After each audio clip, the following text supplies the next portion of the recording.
Hello dear students, I welcome you all in my Maths class 7th standard. Today we shall discuss about the second chapter of Maths, that is fraction.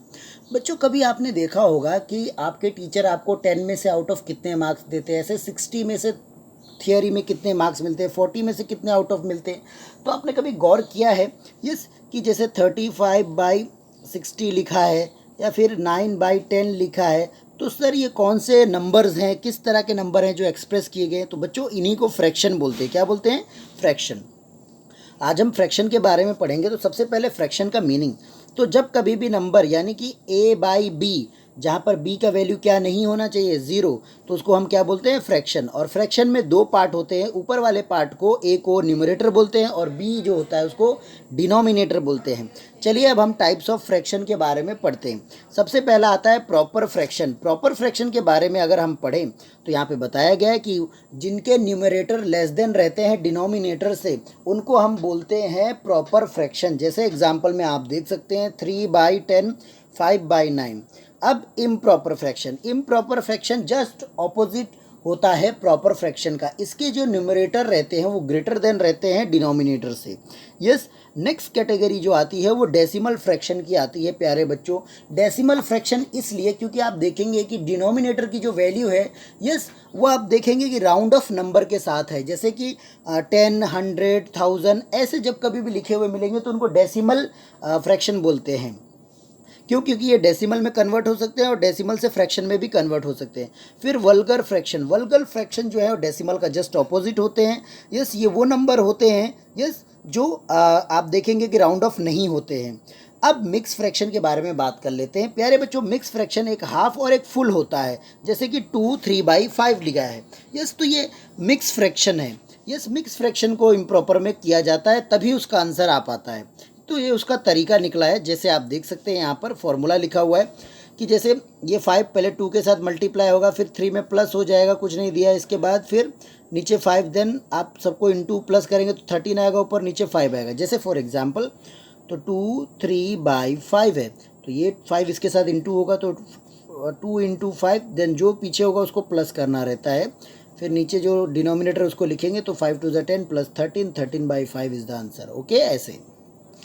फिर equivalent fraction, equivalent fraction के बारे में अगर मैं बात करूं तो वो फ्रैक्शन जैसे आप देखेंगे टेबल के रूप में होते हैं, यानी कि ऊपर नीचे डिनोमिनेटर और न्यूमरेटर और डिनोमिनेटर आप कॉमन नंबर से मल्टीप्लाई करते हैं। जैसे यहाँ पे देखिए कि ऊपर आप देखेंगे तो आपको यहाँ पे 4 का टेबल मिल रहा है और नीचे देखेंगे तो 7 का टेबल मिल रहा है। तो ऐसे प्यारे बच्चों, यस, तो ये इक्विवेलेंट फ्रैक्शन हो गए।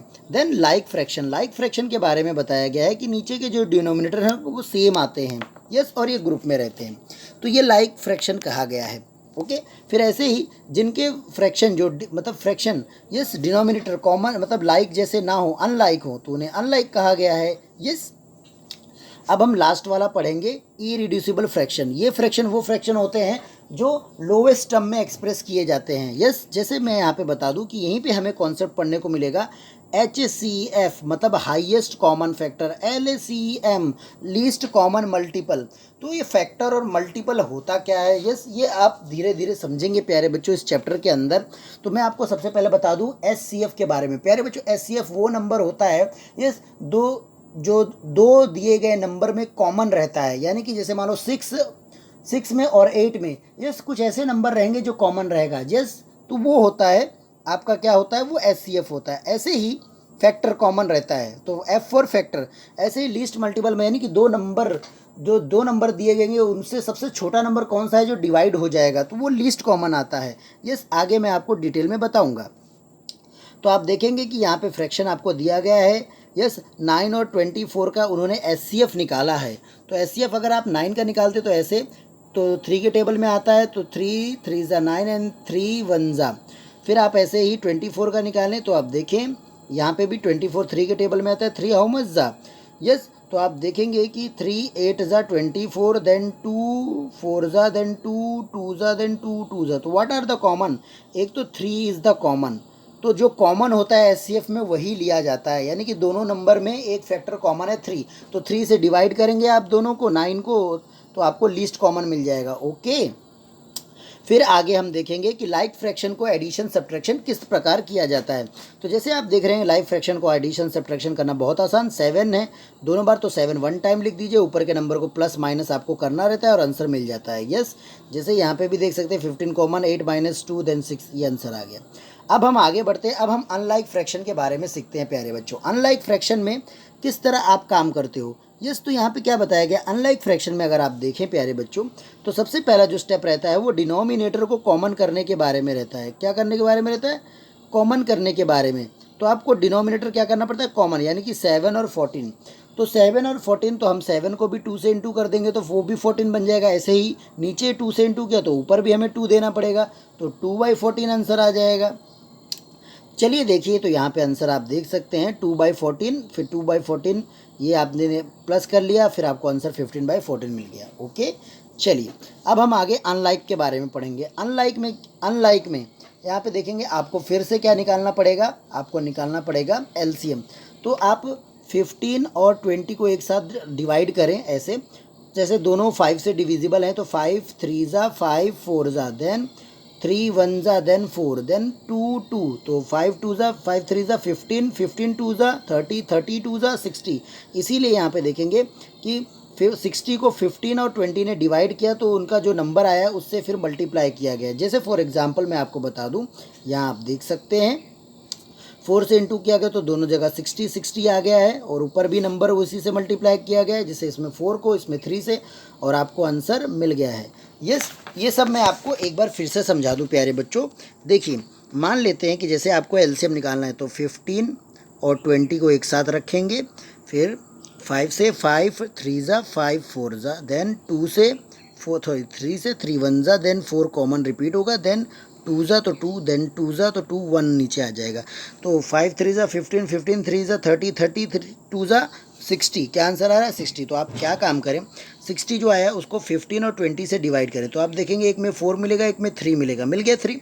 अब आप ये सेम क्वेश्चन वापस लिख दें, यानी कि 8/15। अब यहाँ पे आप 15 का क्या है 4, तो 4 से इंटू करेंगे तो क्या मिलेगा 60 मिलेगा। ऐसे ही 8 को भी 4 से इंटू करेंगे तो क्या मिलेगा 32 मिलेगा।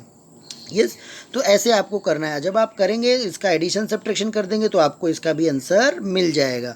चलिए अब मिक्स फ्रैक्शन के बारे में पढ़ लेते हैं। मिक्स फ्रैक्शन के बारे में सबसे पहले बताया गया कि उसको प्रॉपर में कन्वर्ट करिए, फिर इक्वल फ्रैक्शन करिए, फिर न्यूमरेटर ऐड करिए, फिर उसके बाद सम करिए। चलिए देखते हैं किस तरह करते हैं। जैसे प्यारे बच्चों 2 एग्जाम्पल आपके सामने दिए गए ऐसे, तो आप देख सकते हैं इस एग्जाम्पल में सबसे पहले यहाँ पे क्या किया गया है, यहाँ पे एक एलसीएम निकाला गया है। 3 और 7 का एलसीएम निकाला गया, तो कैसे निकालेंगे, ऐसे 3 1 ज़ा 7 7, तो 3 7 ज़ा 21, तो यानी 21 नीचे होना चाहिए। तो उसके लिए 21 होने के लिए वो क्या करेंगे, यस आप देख सकते हैं यहाँ पर उन्होंने बताया है यस कि पहले तो उन्होंने क्या किया, इसको कन्वर्ट कर लिया। कैसे कन्वर्ट किया, इम्प्रॉपर में, जैसे 3 5 ज़ा 15, जैसे ये देखो 5 1/3 लिखा है, तो 3 से इंटू होगा तो 3 5 ज़ा जन 1 जो है वो प्लस हो जाएगा, तो आंसर आएगा 16/3। ऐसे ही 7 8 ज़ा 56 56 प्लस 2 58 58/7, तो ऐसे आंसर आ गया। अब फिर उसको क्या किया उन्होंने, लाइक टर्म बनाया, लाइक टर्म बनाने के बाद प्लस कर दिया है और आंसर उनको मिल गया है। यस, ऐसे ही सब्ट्रैक्शन आप कर देंगे तो सब्ट्रैक्शन का आंसर मिल जाएगा। तो ये कुछ कॉन्सेप्ट थे प्यारे बच्चों जो आपने समझे। यस, किस तरह हम एलसीएफ के साथ यहाँ पे आंसर फाइंड आउट करते हैं। अब एग्जाम्पल की ओर बढ़ेंगे, तो एग्जाम्पल में आप देखेंगे 4 इक्विवेलेंट फ्रैक्शन मांगा गया है, इनके लिखिए। तो आप देखेंगे तो इसमें क्या किया है, जस्ट मल्टीपल करते चले गए, आंसर मिल गया टेबल के रूप में। ऐसे ही ऊपर आप देखेंगे इसमें भी इन्होंने क्या किया, सबसे पहले इन्होंने तो ये मिक्स है तो मिक्स को इम्प्रॉपर में किया, तो 7 2 ज़ा 14 14 प्लस 3 17 17/7। अब इसको टेबल के रूप में लिखते चले गए और आंसर आ गया। फिर सिंप्लीफाई करने के बारे में बोला गया है एग्जाम्पल नंबर 2 में। तो एग्जाम्पल नंबर 2 में जो सिंप्लीफाई करने बोला गया है उसको कैसे करेंगे, 3 और 4 का एलसीएम निकाला तो वो 12 आया, यानी कि नीचे 12 होना चाहिए। क्या होना चाहिए, 12। तो इसके लिए वो कुछ भी कर सकते हैं। तो ऐसा इसके लिए यहाँ पे देखिए कि 3 को 4 से मल्टीप्लाई करेंगे तो ऊपर भी 4 देंगे तो 8/12 हो जाएगा। फिर ऐसे यहाँ पे 3 देंगे तो 9/12 हो जाएगा। अब इन दोनों को आप क्या कर सकते हो, प्लस माइनस कर दो और आपको आंसर मिल जाएगा। मिलने के बाद मिलने के बाद आप क्या कर सकते हो, इनको वैसे तो 17 12 आंसर आता है, लेकिन आप मिक्स में भी कन्वर्ट कर सकते हो, उसका भी मैं तरीका आपको आगे बताऊंगा। ओके, एक दूसरा भी मेथड यहाँ पे समझाया गया है प्यारे बच्चों, जैसे कि आप देख सकते हैं कि इन दोनों नंबर को जस्ट मल्टीप्लाई कर दिया गया है, 12 आ गया है। यस, तो आप ऊपर ज़रा देखेंगे शॉर्ट फॉर्म में क्या बताया गया है कि नीचे 12 आ गया तो 3 4 ज़ा 4, ऊपर भी ऐसे ही 2 4 ज़ा 8, ऐसे ही 9 प्लस करके डायरेक्ट आंसर लिख दिया गया, तो आंसर आ गया है। यस, ऐसे ही फिर एग्जाम्पल नंबर 3 भी आपको बताया गया है, जिसमें आपको एचसीएफ फाइंड आउट करने के लिए बोला है। तो चलिए बच्चों, ये हम जल्दी से सॉल्व कर लेते हैं और आपको मैं एक्सरसाइज नंबर 2.1 के माध्यम से अच्छे से समझाता हूँ कि किस तरह आपको सॉल्व करना है। ओके, तो चलिए, ये तो इंट्रोडक्शन पार्ट था जिसमें मैंने एचसीएफ एलसीएम के बारे में बताया। अब हम एक्चुअल मैथ्स की जो प्रॉब्लम है वो सॉल्व करेंगे। ओके।